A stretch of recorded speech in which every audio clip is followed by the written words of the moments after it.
จะกิน เงินนี่ โอเคอ่ะ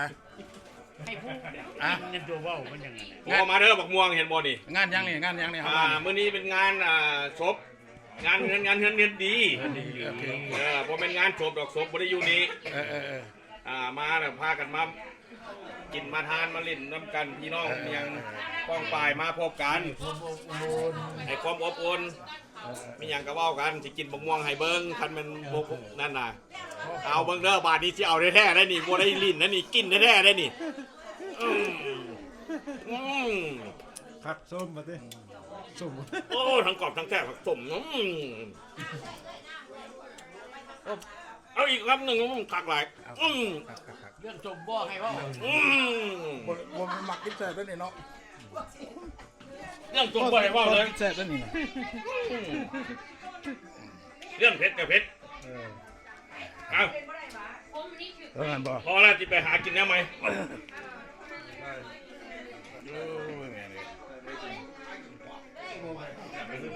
ร้านฟูดมันดี มาพี่น้องเลยร้าน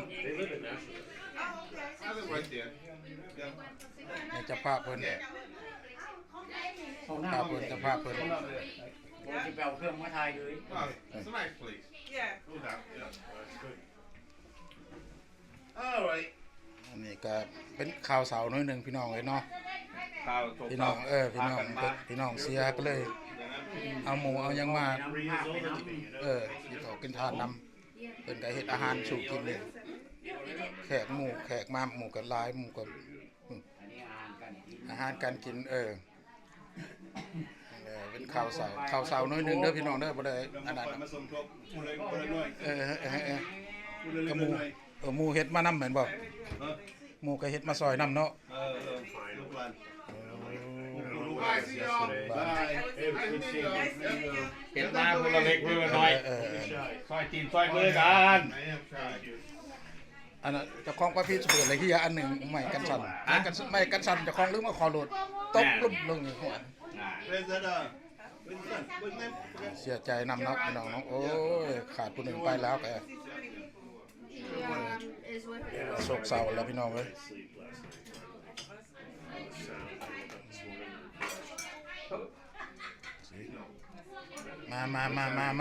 มาอบอุ่นเจ้าภาพเพิ่นเด้อมาหาอบอุ่นเพิ่นเด้อพี่น้องเอ้ยก็มีอาหารให้กินก็มาอบอุ่นกันนี่แหละเนาะ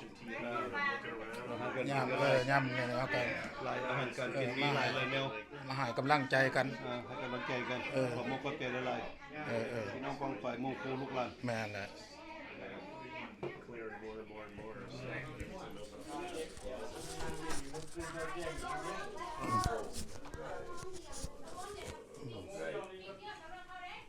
มา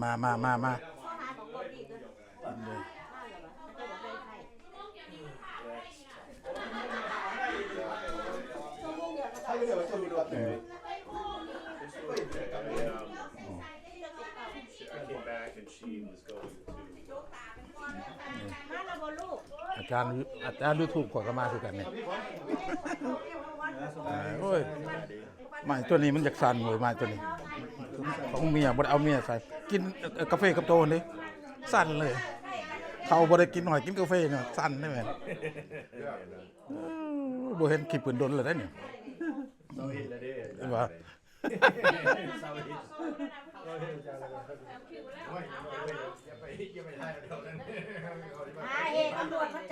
สวัสดีโอ้บ่เห็นโดนเลย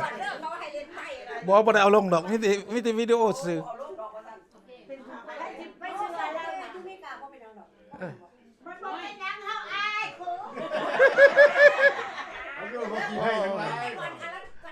ถ่ายบ่ได้ถ่ายเอาไฟถ่ายเอาคนกินคือก็ได้ตัวนี้เป็นคือกันนะเพราะว่าจะอยู่ลาวอยู่อเมริกาก็เป็นนะ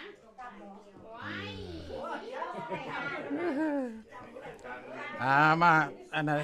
อบอุ่นมากอันเด้อพี่น้องเด้ออบอุ่นเพิ่น ว่ากินไหมเกี่ยวเมนกับกันรวยกินมาเคยกินแล้ววะ โอ้ขักเลยหอมตึ้งเลยเนาะโอ้บ่แม่นเอามาตั้งแต่อันนั้นเพิ่นบ่ มาจากอิลลินอยส์มันเป็นเทนเนสซี โอ้อิลลินอยส์ก็มีว่ะ มันมีระบบมันเปิดห้องอิลลินอยส์ อันมันห้องตามทางหัน แม่งอีเลยแม่งอีบ่ บ่นี่จักจันเลยแหละ บอกเขาว่า16ปีขึ้นมาเทื่อหนึง ปีมันขึ้น โอ้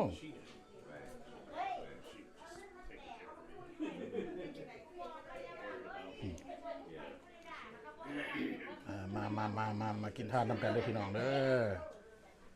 มันก็มีแนวให้กินนี่หลายอาหารหลาย Big fly ไฟไล่ก็มีสิชม Oh, they're on the way. Ricky come home late. He got a business late. Okay. Yeah, we'll see. Welcome in. So what is cards and collectibles? มีเบียร์ให้กินพี่น้องเอ้ย Where would that เบียร์มีปีกไก่มีไฟไล่มีโอ้ยหลายอย่าง conventions? อาหารหลายอย่าง Yeah. Now it's big money down. Hold on to them. It's probably worth some money. Have Ricky take a look at it. He Some might buy car, them. some car quite อัน about นี้ผัวเพิ่น 20 ผัว grand. เมียเพิ่นก็ตายนะ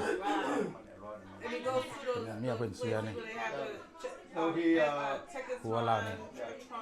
Yeah, he might buy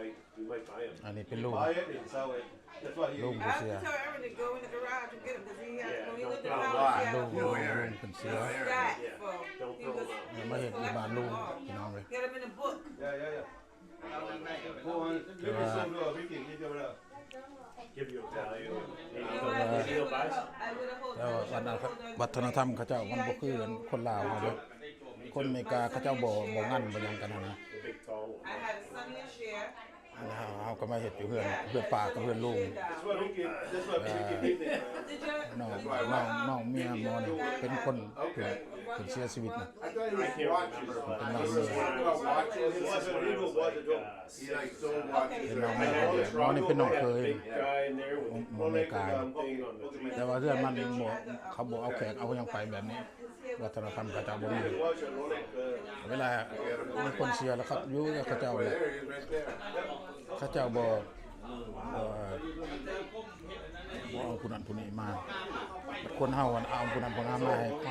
ให้ความอบอุ่นกัน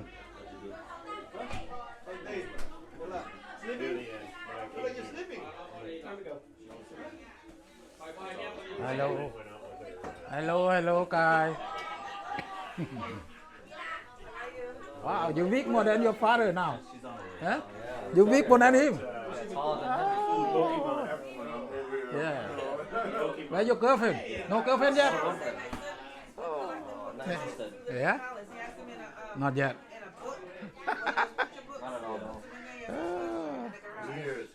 Yeah, maybe duck something. No, maybe chicken. No, duck. The pork. Yeah, pork. Yeah. He's in the garage. Breaking Nashville. Just sitting there for years. Since 2010. Oh, it was earlier. It was sitting up there, but he had him like that. Yeah, he had it back then, but it's been sitting there in 2010. Okay. That's awesome. You'll get those things taken a look at. ขนาดพี่น้องไปก่อนไปแล้วโอเคบ๊ายบายไปแล้ว